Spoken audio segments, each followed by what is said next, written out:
ধলা ইউনিয়নে ডাহমত প্রিয়াঙ্কার উঠান বৈঠক অনুষ্ঠিত। এসডি সোহেল রানার প্রতিবেদনে দেখুন বিস্তারিত।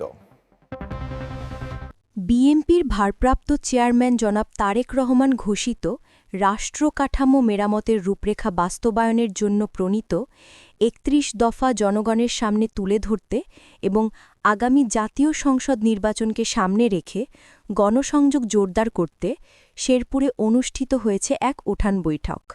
শুক্রবার ১৪ নভেম্বর দুপুরে ৫ নং ধলা ইউনিয়ন পরিষদের বর্তমান চেয়ারম্যান মোহাম্মদ জাকির হোসেনের নিজ বাড়িতে শেরপুর জেলা বিএনপি শেরপুর ১ সদর আসনের ধানের শীষ প্রতীকের মনোনয়ন প্রার্থী ও জেলা বিএনপির যুগ্ম আহ্বায়ক ডা সানসিলা জেবরিন প্রিয়াঙ্কাকে নিয়ে এই উঠান বৈঠকের আয়োজন করে ধলা ইউনিয়ন মহিলা দল।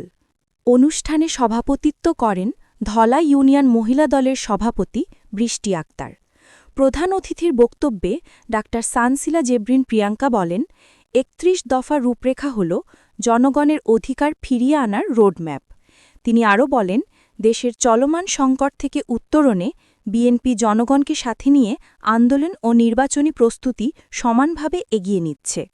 বৈঠকে বিশেষ অতিথি হিসেবে উপস্থিত ছিলেন জেলা বিএনপির সাবেক সাধারণ সম্পাদক ও সদর উপজেলা বিএনপির আহ্বায়ক মোহাম্মদ হজরত আলী।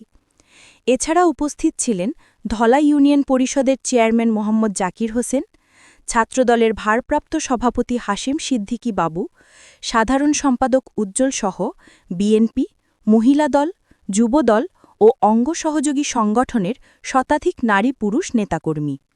উঠান বৈঠকে নেতৃবৃন্দ আসন্ন জাতীয় নির্বাচনে ধানের শীষকে বিজয়ী করতে প্রত্যেক নেতাকর্মীকে ঐক্যবদ্ধভাবে মাঠে থাকার আহ্বান জানান।